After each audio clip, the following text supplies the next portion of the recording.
Another blood-red sunset and yet another moon face, and still another 100 miles to my next resting place. Driving down the road, eyes on the horizon. Within my car, I'm all alone, but feeling good and feeling strong, knowing that this path I'm on brings me to myself. I'm driving. Hey y'all, I'm Jules. Welcome back to another episode of Spirit Sherpa, the show that helps and encourages you on your journey to unlock your magic mojo. With me as always is the spirit doctor, Kelle Sparta. What's up, Kelle? Hey, Jewel. How you doing? I'm doing fantastic. How about you? I'm a little punchy. I've been writing up the sales page for a new program that I'm doing for intermediate and advanced level students, and I'm a little punchy. Oh my gosh. What's the page about? Well, we're doing a Spirit Sherpa mentorship program for people who are intermediate to advanced level. And of course, you're going to ask me what's intermediate or advanced level. Because it's like you read my mind. I did, it couldn't be the 15 conversations we've had about, I'm just a baby witch. And I'm like, hello, no. So yeah. So the intermediate to advanced level. So basically, if you look at the beginner programs out there and you go, okay, and you're just like, I just can't do anything beginner again. Or if you're already out teaching and you're already out coaching other people, then you're further along in your process, right? And so if you're in one of those places, then this would be the program for that. And it's a very simple program. Unlike all of the other things that I do, which is freak tons of content, right? Well, that's because you're a walking encyclopedia. We have had this conversation. I know. But unlike that, I did not do that this time. I said, you know what? These people have learned the basics of what they want to know, and they just want to go where they want to go. So I'm just going to show up and answer questions and provide insights and give direction. And you will determine where you want to go, and I will help you get there. And that's how this is going to work.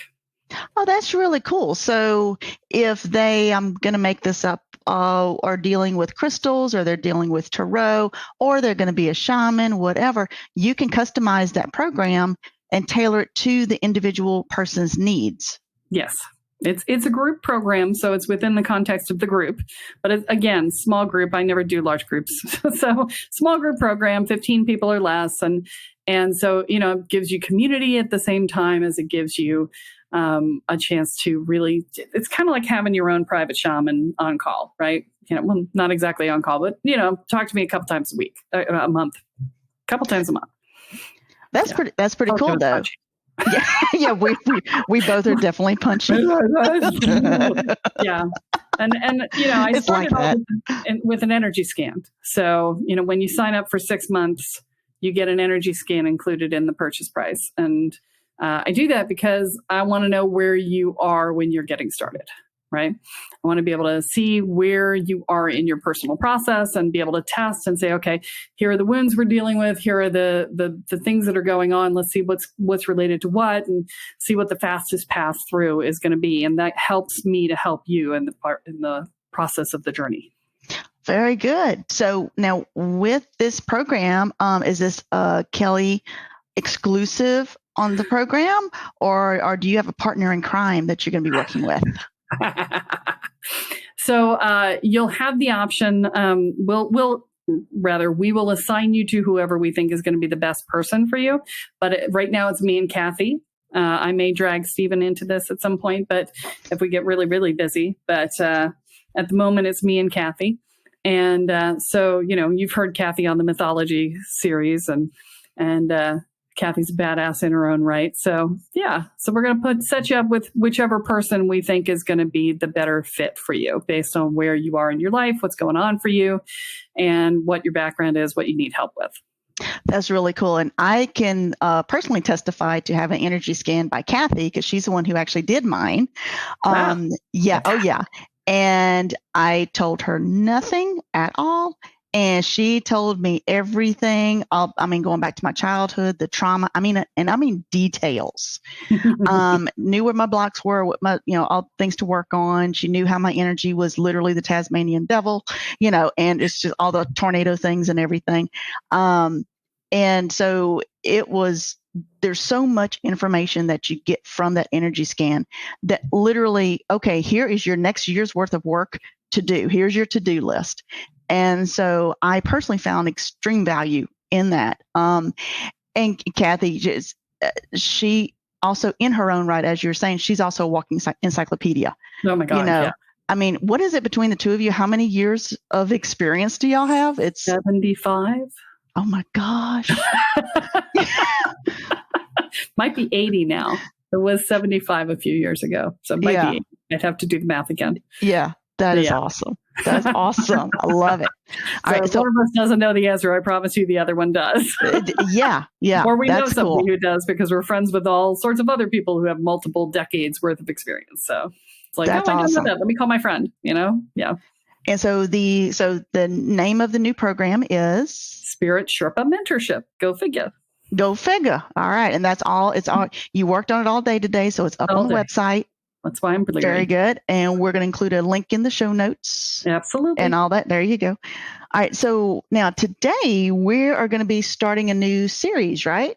Yeah. Well, we're kind of continuing it. I think we've done one on this before. But basically the concept is, what is a spiritual awakening and how do you know if you're having one, right?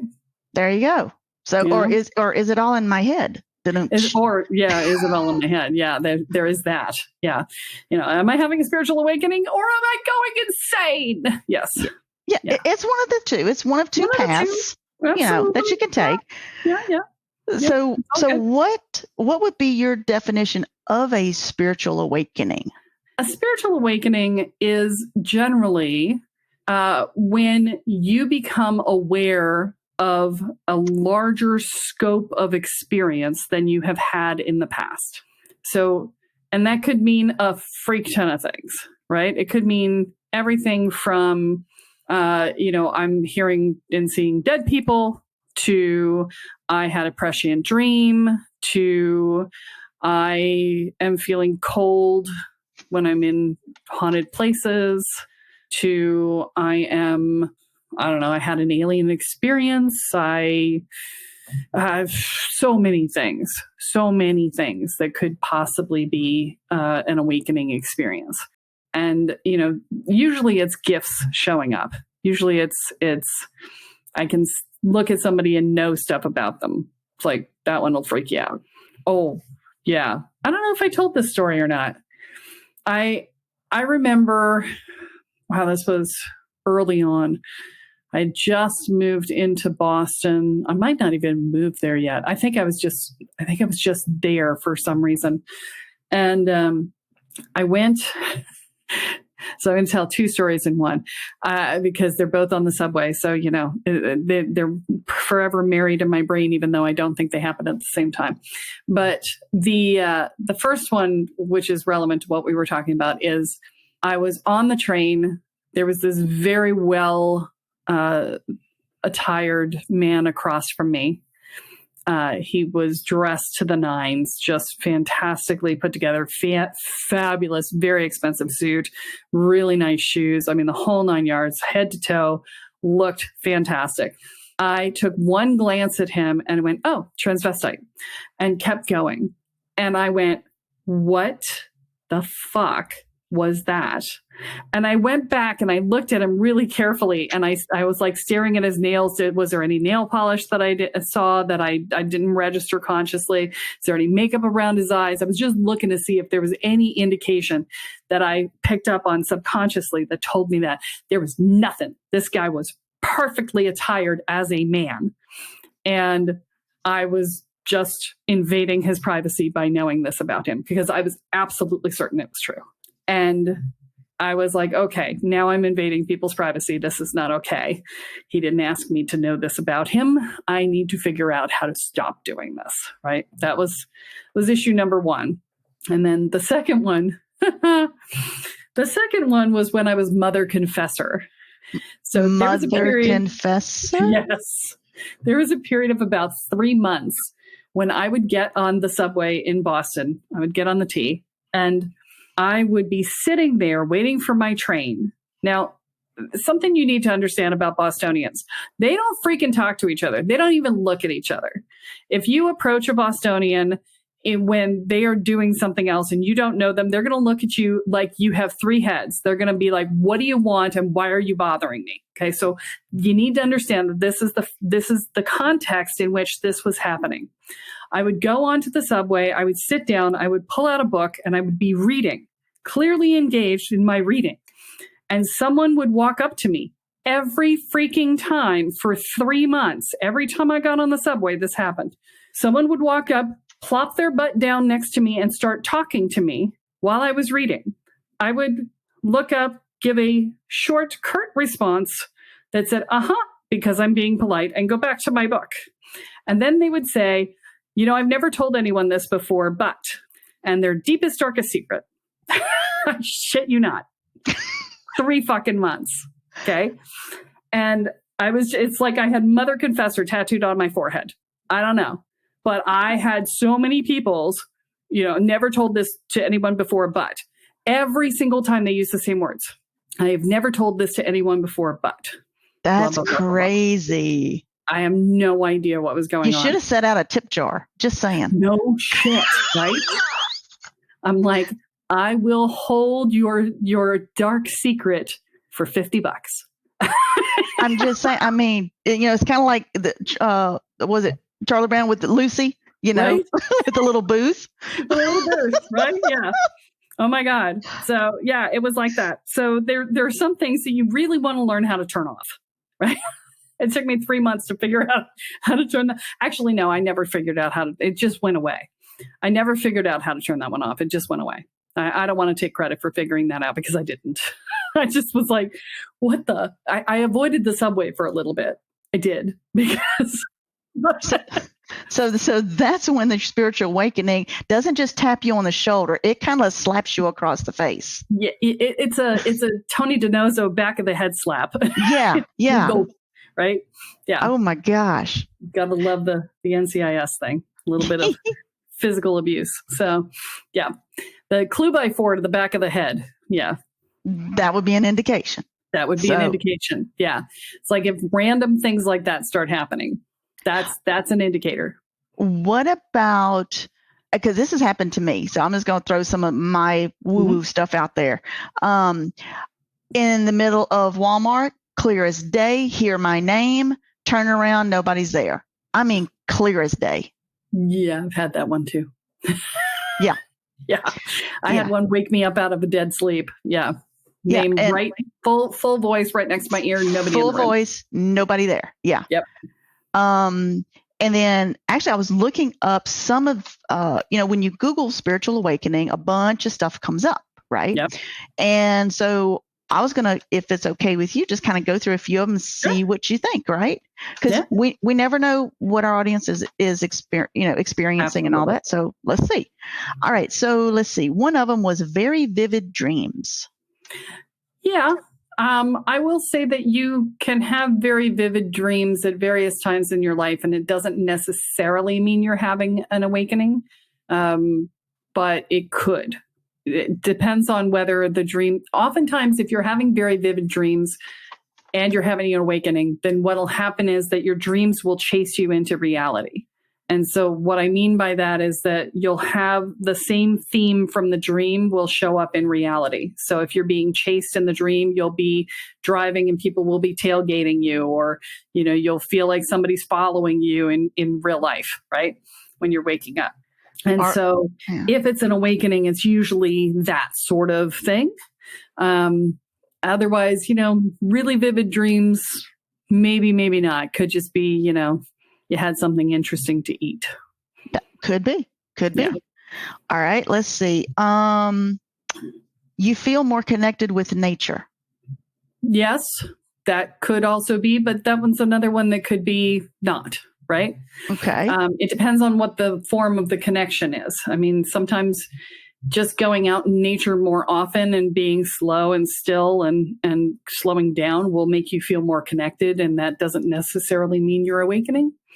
But if you go out and the trees are talking to you and the air is talking to you, that's an awakening. Yes. What if you, again, from my own experience, like in the evenings, I always like go out, sit on the patio, right? Well, one of the things I'm like, no, I'm not seeing that. The trees, like the branches and the leaves, it started taking on shapes of faces.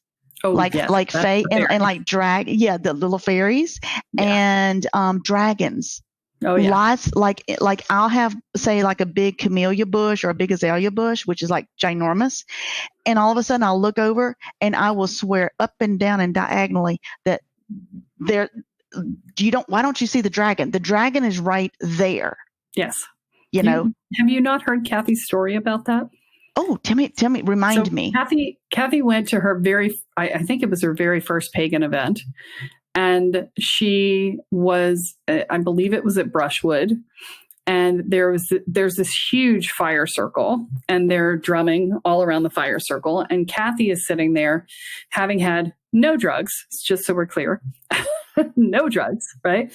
And she is staring at the fire and there is this big ass dragon in the middle of the fire. And there's all these people drumming and all these people dancing around the fire. Nobody's noticing the dragon but her. And she's like, that dragon is pissed that nobody is noticing it. She's like, she was like looking at it going, I see you, you know? But yeah, so you are not alone in that. Seeing a dragon is actually a sign of an awakening. Yes. All right. And then one that I kind of thought was obvious, you know, you feel presence of ghost spirits, especially over your loved ones, or at night you may feel like, you know, tugging of the blankets or, you know, someone pulling your hair or something like that. Or shaking your bed. Yeah. Yeah, I had that one too. And I had the feeling that someone literally like sat on my bed. I could feel the indention on the mattress, and then kind of freaked me out a little bit more when I turned on the light. Literally, you can see the indention. Mm-hmm. Yeah. Yeah.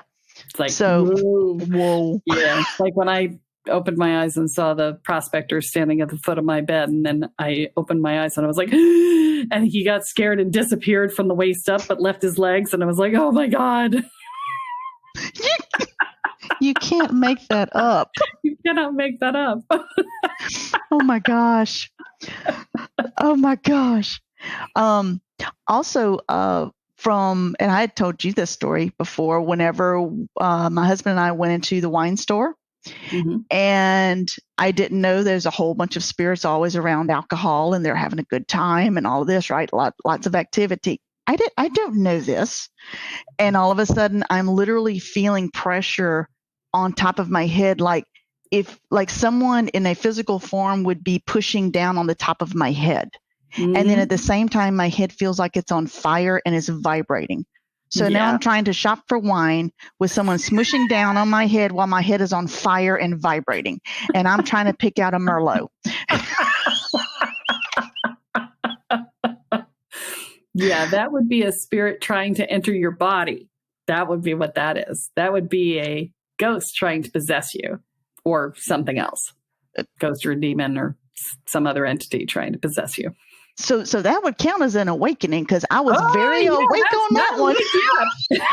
That really definitely wake me up. Yeah. Wake me up before you go. Yeah. All right. And one I thought was very interesting too is that your kind of like your life focus and your relationships shift and your teachers appear. Yes. So as in the teachers to help you, along your spiritual teachers help you along the path and all. Yeah. I mean, a spiritual awakening is often correlated with some sort of significant shift in focus in life. It wakes you up and it's not always correlated. I mean, it depends on what you were doing before, but it is often correlated. And, for me, I had my big one at my Saturn return, right? And so it was when I was 28 and I just razed my life to the ground. It was just like, shook, just destroyed everything. I was just like, nope, I'm out. And so, that was partly my Saturn return, but it was partly my awakening, right? It was this stepping out of this self-imposed prison that I had given myself that was, the American dream that I was supposed to do. And, everything about it was not what I wanted. So it was just like, okay, let me get a grip. Let me start over, right? I want to start over. I want to do over, right?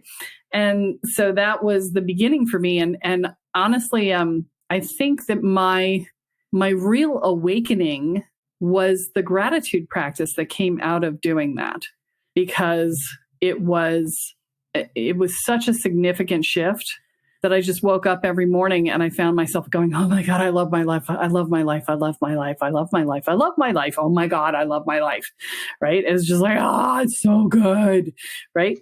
And when you are in that level of gratitude, it opens up a huge amount of stuff.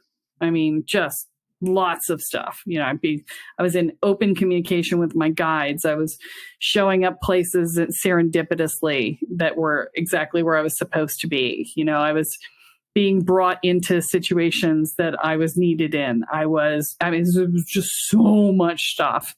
And then, of course, stepping onto the spiritual express train and getting whacked upside the head with a clue by 4 over and over again so that I could okay, deal with this. Okay, deal with that. Okay, look at this. And it's like, all right, I'm on it. But she's like, could I have a break? No. Okay. All right. Yeah. You wanted the express train, you got it. Be careful what you ask for. Yes. So in the spiritual awakening, I guess and you just started to talk about it, a myth, I guess, that is out there that it's all peaceful and namaste. And yes, you have a gratitude, but you never have a bad day in life, even though you're a wee human.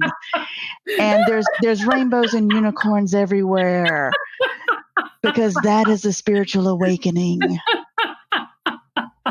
I tried to do my best, very peaceful of monkey, impression there. I have never known anyone who's had a spiritual awakening who had a peaceful one, ever. Spiritual awakenings are, by definition, they will fuck you up. Oh my God. In the best of ways. Well, sometimes in the worst of ways, before the best of ways. Before the best. There is that breakdown before breakthrough moment, right? And so, yeah, I mean, they can be a little challenge to navigate. They can be a big challenge to navigate, right? So, especially if your gifts are significant. I know people who are like, they thought they were going off their nut because, out of the blue, they're seeing shit. They're hearing shit and they're like, am I schizophrenic? Am I dissociated? Am I delusional? Because they didn't have a point of reference. And then they would come to my house and sit down and be like, I'm seeing stuff. I'm like, oh, are you talking about the guy who's sitting on your right-hand side who's saying this to you right now? She's like, you see him too? I'm like, yeah, you're not seeing stuff. Like you're aware of your new environment. You're expanding your awareness. Yeah. That's awesome. So, and then you have a new norm whenever it comes to conversations. Oh my God. Going, oh yeah, well, dead cousin Vinny, yeah, he came and saw me 2 nights ago, and it's just like a normal, conversation. It's not even like, what you talking about? Yeah. I have many friends in my life that I very carefully do not have conversations with in front of therapists that don't know us, because I don't want to get put away. But it's so fun to mess with them. Right up until you're committed. Yeah, right up until that point. But up until that point, it's really good. Right up until then, it's probably not your best choice. Yeah. So I think I came up with 2 not to do's when you first become spiritually awoken. So we're going to go with it. Awakened. Yes. Yeah, awakened. Yes. So we're back to our first we're back to our first year of Spirit Sherpa, where we're going, here's how not to blow yourself up. All right. Yes. Yes. So here's a warning. Here's what not to do. Yes. All right. So, and I was going to see what else you could add to it. But first one for me was going to be, do not, under any circumstances, when you're feeling spiritually awakened and you're a beginner, do not buy a Ouija board. Oh, fuck that. No, don't do that. Yeah, don't do that. No. That is a direct line to the lower astral and things that will mess with you. Yes. All right. So not a good party trick. Just leave that be for now. That would be... Yeah. Run away. Yeah. And the second one I came up with is, do not go to the scariest place on earth to go ghost hunting. Yeah, that would be another great place to get possessed. Yay! Let's get possessed when we don't know anybody who can depossess us. There's a good idea. Yeah. When we won't even be able to be in control enough of ourselves to go, help. Right. Yeah. Let's not do that. Can you think of a third one? Oh, I have many. But okay, what would be your, I say, top 3-ish?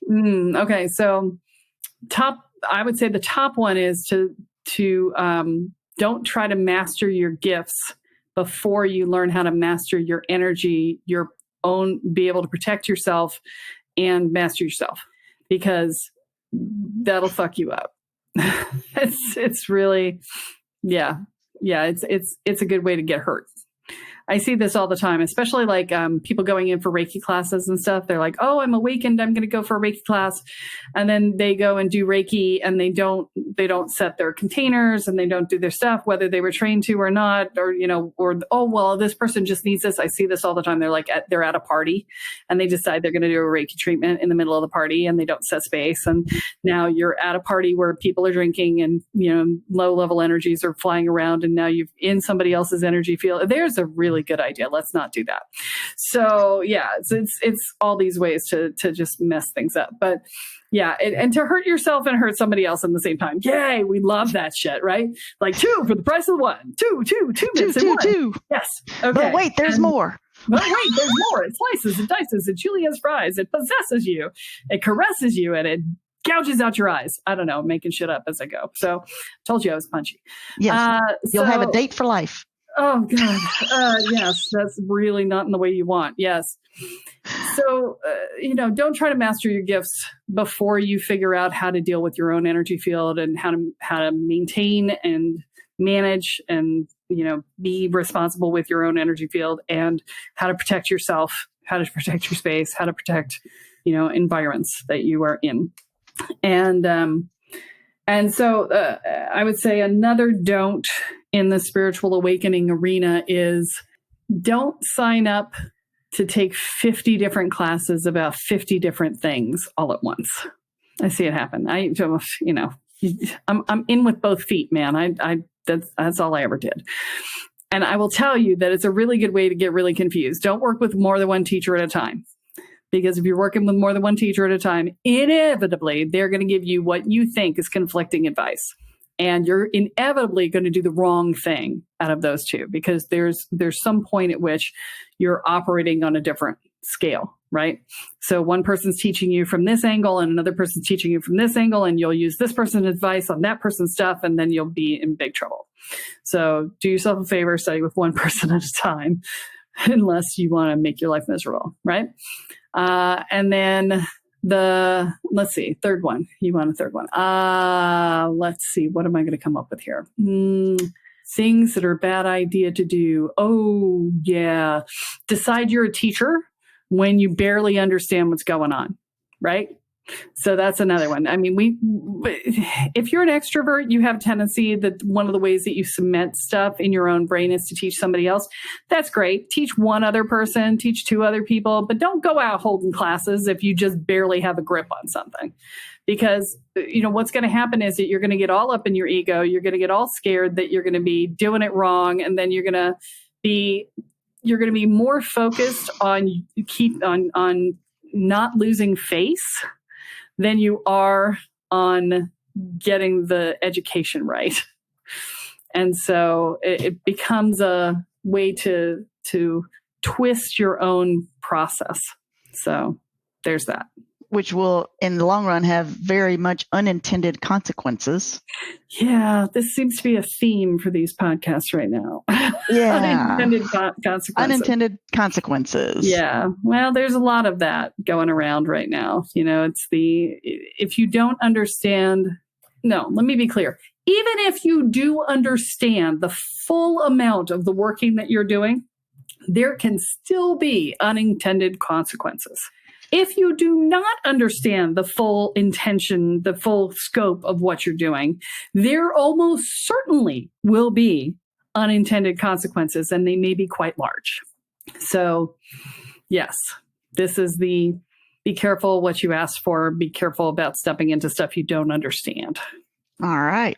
Yeah. Now, are there, say, 3 do's that you say as when you're spiritual awakening that it's okay? Like, if I go into metaphysical shop and I'm start learning about crystals, and things like that, is that okay?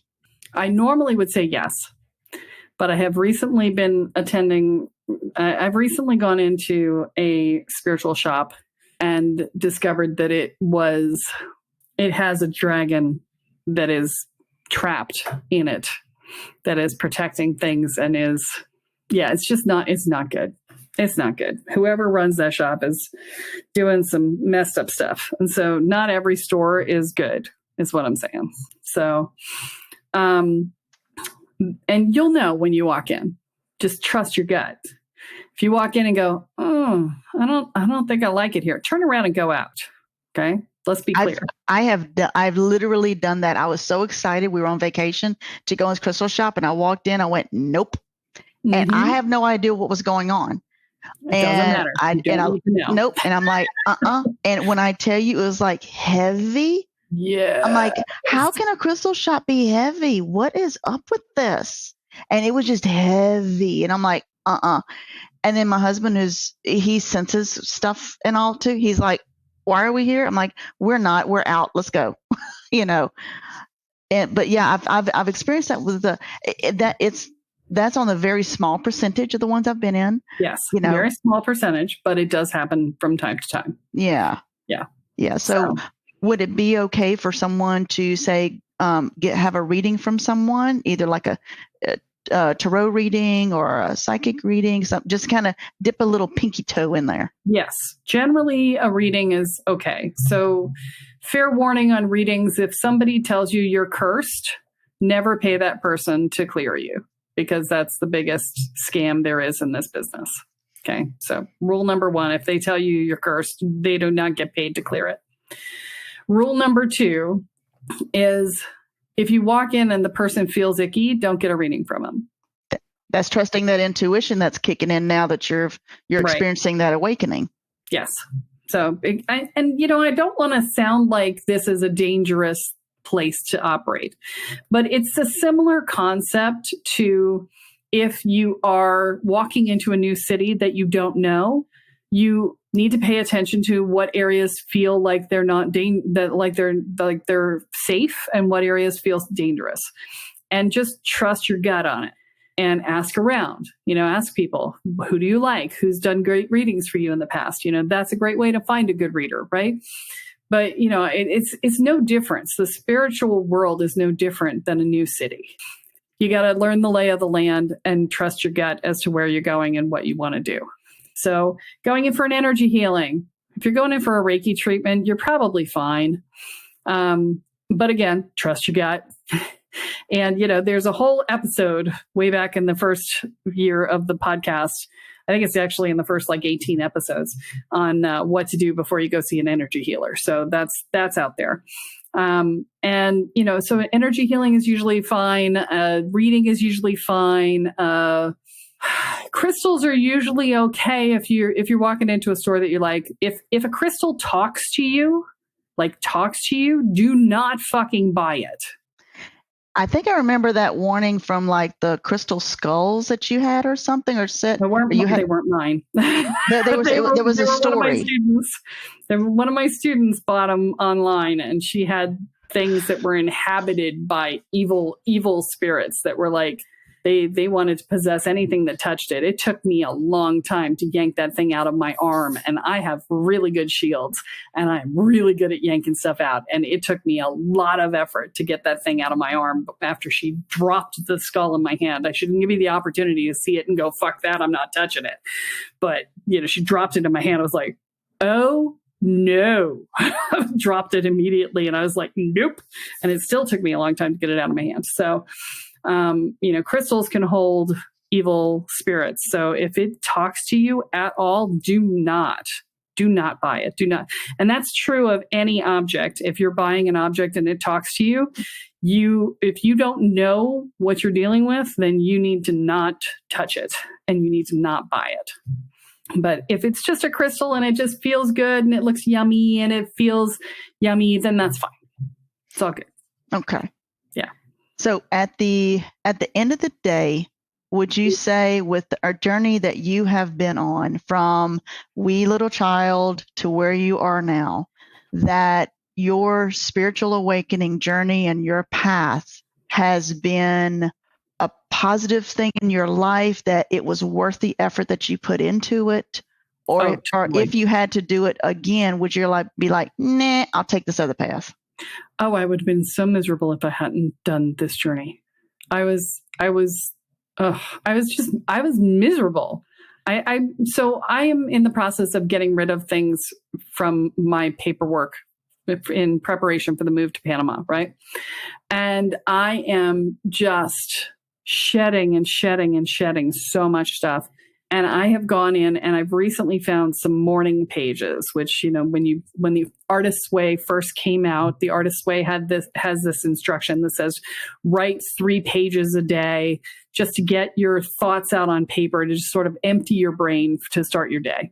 And those are called morning pages. And so I went and found some morning pages, and they were from like 2000, 1999, 98. And I'm reading these and I'm going, oh my God, I remember how miserable I was. I remember how angst-filled and anxiety-filled and just tortured I was. I really was. I mean, everything. I was in a constant state of anxiety. I was constantly worried that everybody was going to abandon me. I was constantly worried that somebody was going to find fault with me. I was constantly worried that I was going to end up alone and, shunned by everyone I knew and loved, and that I was a terrible person, right? And no matter how hard I tried, I was never good enough. I cannot imagine having to live that way for the rest of that time. I would be sick right now, honestly, because of the toxicity of the emotions that I was dealing with. I would literally be physically ill right now if I had still kept up with that, if I had not done this path. Wow. That is incredible. Incredible insight, and I guess reflection too, as choosing this path over the alternative of staying where you were. And I guess that's, as a listener, that's what I was kind of wanting, is it, should I pay attention to, hey, this is happening, it's happening for a reason. This is the path, that you're supposed to be on. Because I'm speaking from my own experience, that when I find that if I'm stepping away from where I'm supposed to go, things get very difficult very quickly. And not that we don't have, difficulties in life. Yeah, there's a traffic jam, whatever. Yes, everything's due at the same time at work. Yes. Groovy, cool. But things get very hard when you step off of the path, and things get easier when you're on the path. It's like a friend of mine who trains a horse. She makes it very difficult for them whenever it's something that she wants them not to do, and very easy, so that they choose the easier path of least resistance. Yeah. So that is very interesting. Well, I think we've had a very full episode. Yeah, a lot of information. Did you want to end with a Kelleism today? Oh, yeah. Fastest way out is right through the middle. Don't be afraid. Buckle up. Buckle up, Buttercup. When walking through hell, don't stop. Keep walking. I think that's a Winston Churchillism, actually. So That's okay. Winston would be very proud that you used his ism on Spirit Sherpa. The last piece was him. Yeah. Yes. Me. Yeah. All right. Well, that's all that we have for this week, folks. Tune in next time when Kelle adds another chapter into your guide to energy, magic, and the spirit world. I'm Jules, here with Kelle Sparta, and you have been listening to Spirit Sherpa. So long, everyone. Bye. Driving down the road, eyes on the horizon. Within my car, I'm all alone, but feeling good and feeling strong, knowing that this path I'm on brings me to myself. I'm driving